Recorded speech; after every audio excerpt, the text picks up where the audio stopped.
그 어느 때보다 중요했던 엔비디아 실적이 드디어 발표가 됐어요. 월가 예상치들을 훌쩍 뛰어넘는 실적을 발표했는데 매출부터 영업이익, 총 마진 등등 어느 하나 부족할 거 없이 예상대로 좋게 나왔죠. 사실 엔비디아 실적 발표 전부터 AI 기업들이 폭락을 하면서 시장은 불안감에 쌓여 있었습니다. 인공지능 테마주인 사이버보안 회사 네트웍스는 향후 가이던스를 하향 조정하면서 28.8%나 폭락을 했고요. 이 기업은 지난 1년 동안 주가가 거의 2배 이상 상승을 했는데 어제 상장 이후에 최대 폭으로 하락을 한 거죠. 동종업계 주식들인 제트스케일러나 크라우드 스트라이크가 역시 폭락을 하면서 AI 시장이 흔들리고 있었어요. 사실 엔비디아가 최근 사이에 말도 안 되는 상승을 보여주면서 시장 예상치가 워낙 높았기 때문에 실적이 좋게 나와도 폭락하지 않을까 이런 걱정들을 했습니다. 그러나 엔비디아 주가는 시간의 거래에서 7% 안팎 급등을 하면서 AI 열풍을 계속해서 이어나가고 있죠. 엔비디아는 4분기 중국 판매가 크게 감소됐다고 발표했지만 시장은 신경을 크게 안 쓰는 눈치입니다.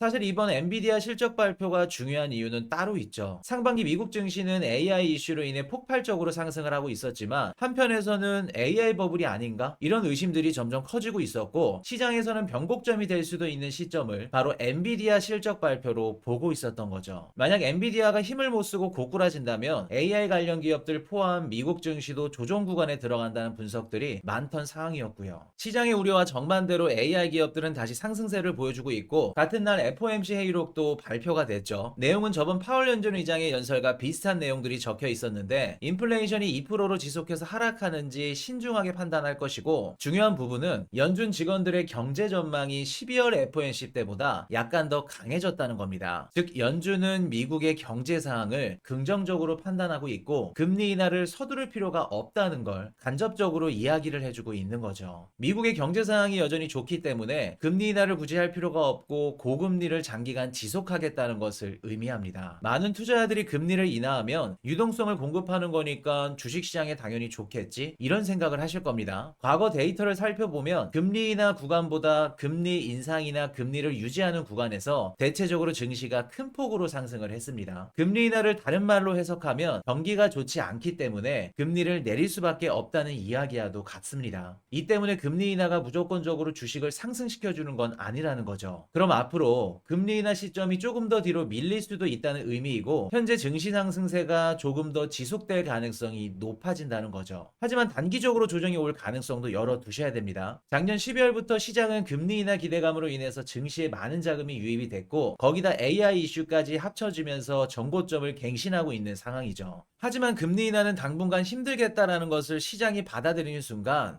금리 인하 기대감으로 들어온 자금들은 일부분 빠져나갈 겁니다. 그때가 조정 구간이 될 거예요. 물론 조정폭이 그렇게 크게 나올 것으로 보이지는 않습니다. 금리 인하가 지연될 수밖에 없는 이유가 또 한 가지 있죠. 바로 렌트비인데요. 현재 미국의 CPI 중에 가장 많은 부분을 차지하고 있는 것이 렌트비입니다. 최근에 미국의 모기지 금리는 6%대까지 떨어졌다가 다시 7%대까지 상승을 하면서 렌트비 상승을 이끌고 있는데요. 미국의 30년물 모기지 금리는 미국 10년물 국채 금리와 연동이 되어 있습니다. 최근에 발표된 미국의 CPI나 PPI 같은 물가 지표들이 높게 나오면서 10년물 국채 금리가 상승을 했죠. 10년물 국채 금리가 상승하니까 자연스럽게 모기지 금리도 올라가면서 미국의 렌트비는 상승을 하고 있는 거고요. 높은 모기지 금리로 인해서 미국인들은 집을 구매하는 수요가 감소하고 있고요. 반대로 렌트 수요는 급증을 하고 있습니다. 렌트비가 폭등하면서 물가는 떨어지지 않고 있고 고착화되고 있는 상황이죠. 물가가 원하는 만큼 하락하지도 않는데 섣불리 금리를 인하할 수 있을까요? 현재 미국의 경제 지표로만 보았을 때는 조기 금리 인하는 거의 불가능해 보입니다. 물론 변수는 존재해요. 파월 연준 의장이 바이든 연임을 위해서 물가가 잡히지도 않았는데도 불구하고 2분기 정도에 금리를 내릴 수 있는 시나리오는 존재합니다. 만일 금리 인하가 빠르게 나온다면 현재 시장 상황과는 180도 다른 상황을 마주하게 될 가능성이 높아 보여요. 일단 이번 FOMC 회의록에서 긴축 속도를 늦추는 시점에 대해서 논의 중이라는 내용이 담겨져 있었고 아마도 3월달 FOMC에서 금리 인하보다 긴축 속도를 조절하는 방안에 대해서 구체적으로 발표할 가능성이 굉장히 높아 보입니다. 작년 주식시장 난이도가 10점 만점에 3점 10점이었다면 올해 주식시장 난이도는 10점이라고 표현할 수 있을 것 같아요. 그만큼 어렵고 예측 불허한 장세가 될 것 같습니다. 특히 미국의 대선뿐만 아니라 전 세계 국가들이 대선 및 총선까지 정치적인 일정들이 증시에 영향을 주기 때문에 거시경제 상황으로만 판단하고 분석하기에는 너무 위험한 시장인 것 같아요. 이런 시장에서는 섣부르게 상승한다, 하락한다, 베팅을 하는 것보다 현금을 갖고 빠지면 죽는 식으로 대응을 하는 방법도 최선의 전략 중 하나가 될 겁니다. 미국의 경제 상황이 아무리 좋고 AI 테마가 강력하다고 해도 무조건 우상향만 하는 시장은 없습니다. 건강한 상승을 하기 위해서는 반드시 조정 구간은 필요하고요. 그 조정 구간에서 물량을 늘릴 수 있는 투자자들이 수익을 실현하는 거겠죠. 요즘 코인 시장이 너무 긴급하게 돌아가다 보니까 머니톡톡 채널에 신경을 좀 못 쓴 것 같아요. 기다려주신 구독자분들에게 죄송하다는 말씀 드리겠습니다. 다음이 더 기대되는 좋은 정보로 찾아뵙겠습니다. 지금까지 머니톡톡이었습니다.